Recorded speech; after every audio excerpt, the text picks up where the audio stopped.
ఉంటావు నువ్వు. సర్లే, స్తోత్రం చెప్పండి గట్టిగా. అయితే డాక్టర్ గారు చూసి చెప్పాడంట, చచ్చిపోతావు నువ్వు రేపు అన్నాడంట. అలా ఉన్నాయి లోపల, మొత్తం పాడైపోయినాయి, ఏమీ మిగల్లా. డాక్టర్ గారు అన్నాడు చచ్చిపోతావురా రేపు అన్నాడు. బాబాయ్ అంటున్నాడంట. బాబు లేదు, నేనేం చేయలేం బాబు. ఆ రాత్రి దాకా ఉంచారు ఎవరినే, ఆ లాయన్ని.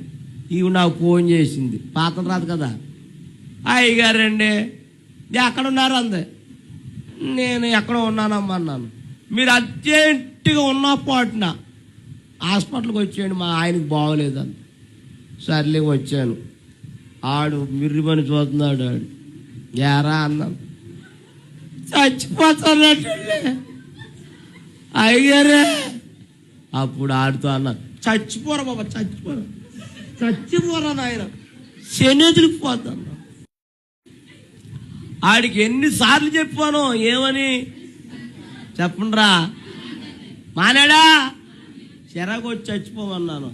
ఆవిడ ఆగండి అయ్యారు, మా ఆయన చచ్చిపోమంటారు అంటుంది ఆవిడ. సర్లే ఆ తైలం బుడ్డ ఎలాగ అన్నాను, ఇచ్చింది. పొట్ట ఇంత లాభం దాడిది.